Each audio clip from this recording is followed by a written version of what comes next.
Hello అందరికీ, welcome back to our channel నివిఎస్ఎస్ Telugu. Follow your tradition. Today's recipe క్రిస్పీగా ఉండే బనానా చిప్స్, అరటికాయ చిప్స్. ఎప్పుడు మనం పొటాటో చిప్స్ తింటాం, బట్ అరటికాయ చిప్స్ బయట కొనుక్కోవాలంటే కొబ్బరి నూనెలో వేపిని ఉంటాయి. సో నార్మల్గా ఉండేలాగా మనం తినేలా ఇంట్లో ఎలా చేసుకోవాలనేది వీడియో చేసి చూపిస్తున్నాను.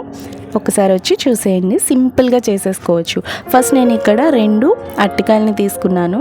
మనం ఫస్ట్ ఒక బౌల్ తీసుకొని అందులో వాటర్ వేసుకొని ఆ వాటర్లో కొంచెం సాల్ట్ అలానే పసుపు వేసుకోవాలి. అది పక్కన పెట్టుకొని మనం తీసుకున్న అరటికాయల్ని ఇలా పీల్ చేసేసుకోవాలి. తొక్కు మొత్తం తీసేసి 2 హాఫ్స్గా కట్ చేసుకొని ఆ పసుపు సాల్ట్ వేసిన వాటర్లో వేసుకోవాలి. సేమ్ అలానే మీరు ఎన్ని అరటికాయలు తీసుకుంటారో ఇలా కట్ చేసుకోండి 2 హాఫ్స్ కింద. అండ్ ఇంకొక చిన్న బౌల్ తీసుకొని అందులో వాటర్ వేసి సాల్ట్ అలానే టర్మరిక్ పౌడర్ వేసుకోవాలి టీ స్పూన్స్తో.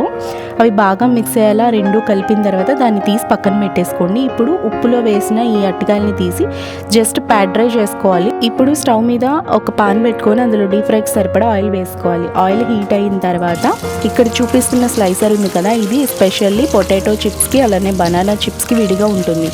సో ఇదైతేనే బాగా వస్తుంది. ఇలా స్లైసర్ తీసుకున్న తర్వాత ఒకసారి మనం కట్ చేసుకున్న అరటికాయని ఆయిల్లో డిప్ చేసి స్లైసెస్ కింద కట్ చేసేసుకోవడమే. ఆ చిన్న క్లిప్పింగ్ మిస్ అయింది ఫస్ట్లో. సో నేను మళ్ళీ సెకండ్ టైం వేపినప్పుడు మీకు చూపిస్తాను. ఈ చిప్స్ వేసిన తర్వాత చక్కగా అటు ఇటు తిప్పుతూ గోల్డెన్ కలర్ వచ్చే వరకు ఫ్రై చేసుకోండి. లైట్ గోల్డెన్ కలర్ రావడం స్టార్ట్ అయిన తర్వాత మనం ముందుగా కలిపి పెట్టుకున్న పసుపు అలానే ఉప్పు వాటర్ని ఒక స్పూన్ ఇలా వేసుకోవాలి. చూస్తున్నారు కదా, ఇలా వేసుకున్న దీన్ని చక్కగా కలుపుకోవాలి. మంచిగా ఒక సైడ్ నుంచి ఇంకొక సైడ్కి టర్న్ చేసుకొని గోల్డెన్ కలర్ వచ్చేంత వరకు ఫ్రై చేసుకోండి. వన్స్ ఫ్రై అయిన తర్వాత తీసి పక్కన వేసేసుకోండి. చూడండి, నేను మీకు చిప్స్ చాలా క్లియర్గా చూపిస్తున్నా ఎంత క్రిస్పీగా మంచిగా ఫ్రై అయినాయో గోల్డెన్ కలర్లో. ఇక్కడ నేను మీకు చూపిస్తున్నా చూడండి. ఇలా ఫస్ట్ డిప్ చేసుకుంటే మీకు స్లైసెస్ ఈజీగా వచ్చేస్తాయి. ఫస్ట్ క్లిప్పింగ్ మిస్ అయిందన్నాను కదా, సో ఇక్కడ ఉంది.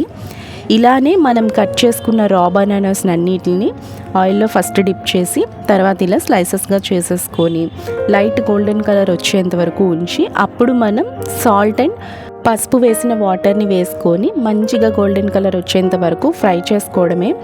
ఇంతే, చాలా సింపుల్ ప్రాసెస్, బట్ టేస్ట్ చాలా బాగుంటుంది. మనకి ఈ బనానా చిప్స్ బయట చాలా రేర్గా దొరుకుతుంది. అండ్ మనకి దొరికినా కూడా అవైలబుల్గా ఉన్నా కూడా కొబ్బరి నూనెలో వేపిని ఉంటాయి. చాలామందికి ఇష్టం ఉండదు కదా కొబ్బరి నూనెలో వేపినవి. సో మనం ఇంట్లో ఈజీగా చేసుకోవచ్చు. క్వాంటిటీ కూడా ఎక్కువ వస్తుంది, ఎట్ ద సేమ్ టైం హైజీనిక్గా కూడా ఉంటుంది. అండ్ చూసారా ఇక్కడ ఎంత క్రిస్పీగా ఉంది అన్నది మీకు సౌండ్ చేసి చూపిస్తున్నాను. చాలా టేస్టీగా ఉంటాయి. ఇవి స్నాక్స్ వైజ్ తినచ్చు, ఎట్ ద సేమ్ టైం సాంబార్లోకి అలానే రసంలో పప్పులో సూపర్ కాంబినేషన్. చాలా సూపర్గా ఉంటాయి. ఒకసారి మీరు చేసుకొని తిన్నారంటే చాలా నచ్చుతుంది. And at the same time మీకు ఇక్కడ ప్లెయిన్ చిప్స్ ఉన్నాయి. అండ్ మనం స్పైసీ కావాలనుకుంటే కొంచెం కారంని వేసుకుంటే సరిపోతుంది. మనం ఎక్స్ట్రాగా సాల్ట్ యాడ్ చేయాల్సిన అవసరం ఏం లేదు. సో ఇంకెందుకు late, try this simple recipe and enjoy this recipe. So అంతేకాకుండా మన ఛానల్ని సబ్స్క్రైబ్ చేసుకోండి. ఇంకా సబ్స్క్రైబ్ చేసుకొని వాళ్ళు ఎవరైనా ఉంటే కనుక ప్రీవియస్ వీడియోస్ చూసి మీకు నచ్చినట్టయితే సబ్స్క్రైబ్ చేసుకొని పక్కనే ఉన్న బెల్ ఐకాన్ క్లిక్ చేస్తే నేను వీడియో పెట్టగానే మీ వరకు నోటిఫికేషన్ వస్తుంది. లైక్ చేయండి, షేర్ చేయండి. This is Rupa signing of.